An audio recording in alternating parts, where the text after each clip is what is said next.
If you've heard me banging on about the Creativity Found Collective on this show, but are still not sure what it is or if it's right for you, why not jump onto a one-to-one online coffee chat with me, and we can talk about your small business and how the Creativity Found promotional and networking membership could help you and your enterprise to thrive. Visit creativityfound.co.uk/join us, or click on the link in the show notes to sign up and book a date and time for us to get together. See you soon.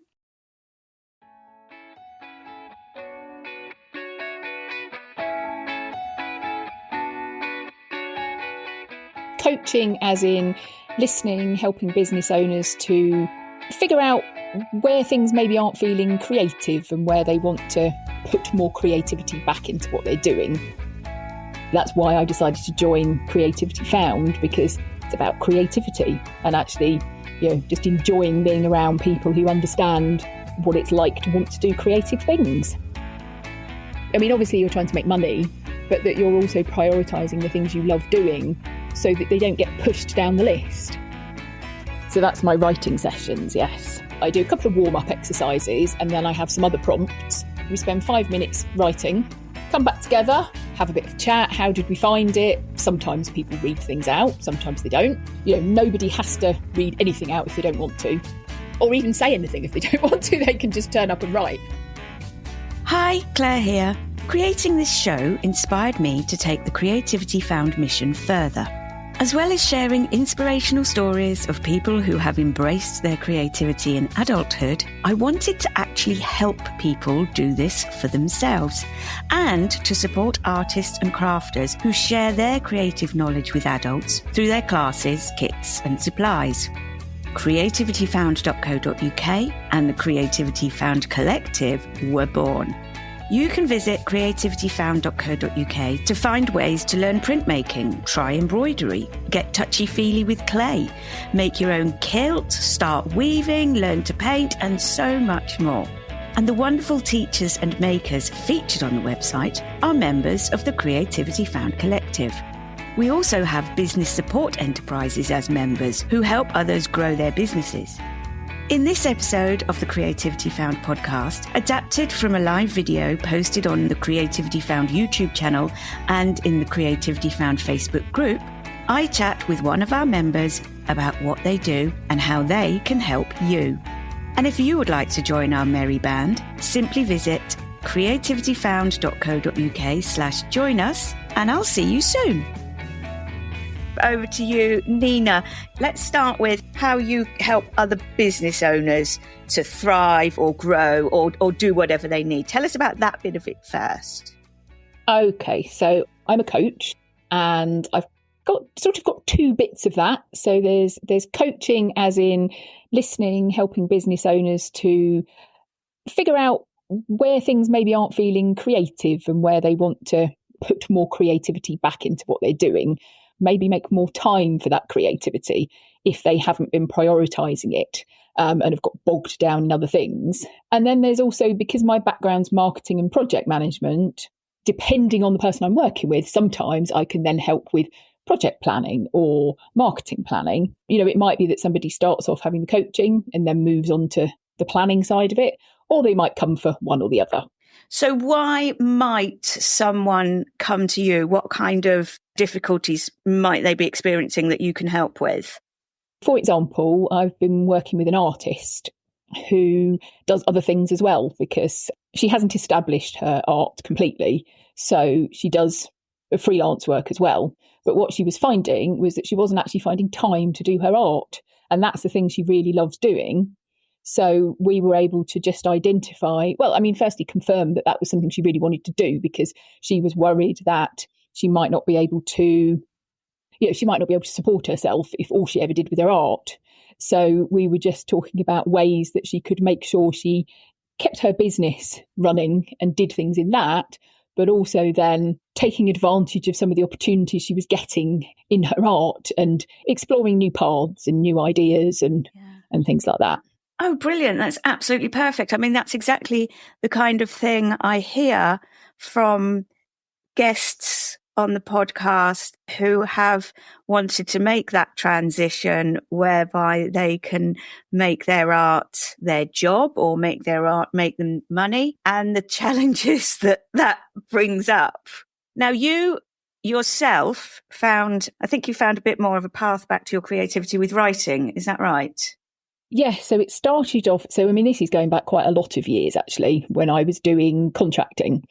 And I think there'd always been, I'd always written things. My GCSE English teacher told me off for going off to do science A-levels. She said I should be doing creative because I was writing some lovely creative things and she thought I should be doing English. And so that, I went off, did a science degree, then did marketing. And so actually just sort of lost all of that really because it was just too busy. And then it was a thing called the 30-day challenge that got me back into it, where actually what I was doing was picked a creative project and then you did a little bit of work on it every day for 30 days with the aim of having something to show for it at the end. And I decided I was going to write a blog and that my blog was going to be, I was just basically going to write a post every day. And I think when I started doing it, I'm not sure what I thought I was going to write, but it ended up actually being these little creative, what I call creative snippets. I would sit down, put a timer on for 20 minutes, just sort of being completely true to the 20 minutes a day thing. And I'd sit there and type and see what happened. And after a while of doing it, I actually really got into writing these little creative pieces. So I would, I might look out the window and see a tree and I'd get inspired by that and tell a story about a man sitting underneath a tree. So it was partly descriptive and it was partly the things that were maybe the things the man sitting under the tree was thinking or what was going on.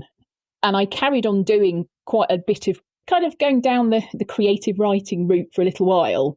I had the odd poem published and put them into competitions, and I've self-published a few ebooks, for example. But I think I sort of realised in the end it was something I was doing for me rather than that I necessarily wanted to be doing a lot of it. But really, that's the thing that's kind of led to one of the things I have as my mix of things I do now. And is that your writing sessions? So that's my writing sessions, yes. Tell me about those. It's an informal sort of session. So basically, I love them because I actually get to write as well. It means that I know that I'm going to do some writing if I run one. So I've just set it up so that I do a couple of warm-up exercises and then I have some other prompts. We spend 5 minutes writing. It's online. Come back together, have a bit of chat. How did we find it? Sometimes people read things out, sometimes they don't. Nobody has to read anything out if they don't want to, or even say anything if they don't want to. They can just turn up and write. And then maybe later on, I might give people a choice as well, depending on how people are finding them. Because I know that, I quite like writing about nature and, in those sorts of situations and describing them. But actually, some people would much rather be doing dialogue. That would be like a birthday party or something where you don't have to insert the people because they're kind of implied in the prompt. Yeah. And it's that dedicated time as well. Like you said, you have that dedicated time and other people need that as well. It's very difficult to say, I'm going to do this. From your coaching, mentoring, and even the writing sessions, from that viewpoint, why do you think that is an important offering? Why do you think that is useful for people who are working on their business to come to you, work with somebody else?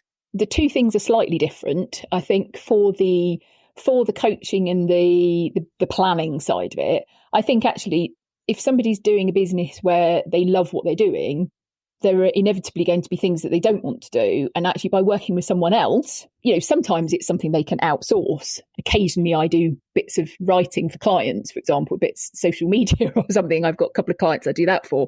So sometimes it can be specifically outsourcing stuff. Sometimes it can be about rearranging your time to make sure that actually you're prioritizing obviously you're trying to make money, but that you're also prioritizing the things you love doing so that they don't get pushed down the list. I was talking to a client the other day who's a writer, freelance writer, so she writes factual stuff, but actually she wanted to do a lot more creative writing. And in talking about it, we realised that the ideal time for her to do that was first thing in the morning, rather than saying, I'm going to do a bit of creative writing at lunchtime. Actually, her saying, I'm going to spend 15 minutes at the start of every day just writing a little bit of something creative before I get on with my other work. So then she felt nourished because she'd done that kind of thing. And then actually it probably made her more efficient in doing that other work, and then maybe she even was going to get back to it later. Yeah. And then for the creative writing, I think actually it has that benefit of just inspiring other creativity and just being something that's for you in whatever form you want it to be. Yeah, perfect. You've recently joined the collective. Why do you think it's important for indie business owners to be a member of a community, whether it's Creativity Found or other ones that we go to generally? I mean, there's so many different reasons for it, aren't there? I mean, I think any kind of community, it's about having the support of others, knowing that you're not out there working by yourself. And I think a community that gives you a monthly online meetup is great, because then you can turn up from your own house, switch on the computer and have a chat with some people. Then you've got somewhere that you can go to ask questions, get support for different things. And if it's in the case of, a creative community, it can inspire your own creativity as well, because you get ideas from those people. Yeah, absolutely. There's just a little bit of specificity within that. And I think that can be a good introduction for somebody to join a group, to know that there is that specificity of something that you believe in, which of course is creativity. Sometimes you can go to, in real life, networking events and be completely with the wrong kinds of people. Yeah. I mean, I know that I've certainly experimented with them on and off. Well, I mean, it's probably been 10 years since I first started doing networking. And I've experimented with all sorts of different ones. That's why I decided to join Creativity Found, because it's about creativity and actually, just enjoying being around people who understand what it's like to want to do creative things. Lovely. Thank you. That's exactly what I want to hear, and why we do it. What about the future? Have you got any thoughts on what's coming up or anything you want to do going forward? The other thing that I have recently done is a certification in something called Creative ID, which is a psychometric tool that looks at creative thinking. Because when I talk about creativity, I describe it as having two bits. So I say that you've got creative expression, which is all of the writing, the art, and anything like craft, anything that's making something, including things like cooking, gardening, those sorts of things. That's all creative expression. And then there's the other side, which is creative thinking. And actually everybody has a style of creative thinking, even if they don't think they're creative. People having lots of ideas, people developing those ideas and how that works. Along the way, yes, you have the creative people with a lot of ideas, but you also have the people that support them in doing that. And so that's what the creative thinking and the creative styles is about. So I'm looking at probably going to do a workshop for freelancers about that. And I'm certainly going to try and work with some of the other consultants who also use that tool, and hopefully maybe do some work with some teams to look at a different aspect of creativity. So that's quite a big focus for me next year as well. Brilliant. That is so interesting. What started the Penguins? Actually, it was when I was working in an agency. It was over 10 years ago now, and they had an art competition. It wasn't meant to be like, it wasn't obviously a serious art competition. It was a kind of, bring some creativity to it. And I drew what I called March of the Penguins. And I just did this A4 sheet with a whole load of these weird little penguins on it. And then I forgot about them for a while, until one day I was coming back from London, and I'd had a couple of glasses of wine, and I was on the train, got my notebook out, and I drew a tower of penguins. I don't know why. And then ever since then, I sort of, every now and then I've gone through little phases of bringing these penguins into things. It really kind of escalated a bit last year when I told members of a freelance community that I'm in that when I procrastinate, I draw penguins. And they didn't think I was weird. And they sort of went, "Oh, great, show us some." And I ended up setting up an Instagram account for my penguins. And then one of the networking events that I know we both go to online, I actually started writing notes in the form of penguins. So whatever topic we were talking about, I would do a penguin related, so by the end of an hour's session, I might have 5 or 6 or even more sometimes silly cartoons with this penguin doing all sorts of weird things. So I mean, that's my penguins. It's a form of sketchnoting, isn't it? I've got an episode with a lady in America who does that, but that's what you're doing as well, isn't it? Yes, just very specific sketchnoting because it has to involve a penguin. So that's absolutely fine. So where can people find you on Instagram as your penguin account and as your you account? I am Nina Lenton Business. My penguins are Weird Penguin Doodles. And they're lovely. They bring so much joy and happiness and these little thoughts. It's lovely. You can find out everything about Nina on her page at the Creativity Found website. It's creativityfound.co.uk/Nina Lenton. You can find her social links there as well, links back to Nina's site and descriptions of everything that she does. I'm just going to mention that we have live streamed this using Riverside, which is the platform I use to record all of my podcast episodes as well.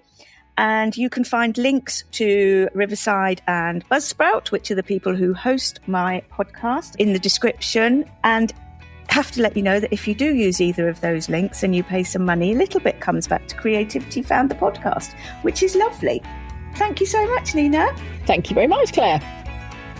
Thanks so much for listening to Creativity Found. I hope you enjoyed this episode and gained some value from it. If you did, perhaps you'd like to contribute a small monetary sign of appreciation, either by becoming a regular supporter from as little as $3 per month, using the link in the show notes, or if you're listening on a value for value enabled app, such as Fountain, TrueFans or Podverse, feel free to send a few sats my way. I also occasionally promote products that I personally use, so please use the affiliate link where relevant if you are buying from those fine companies. Thanks so much, I really appreciate it.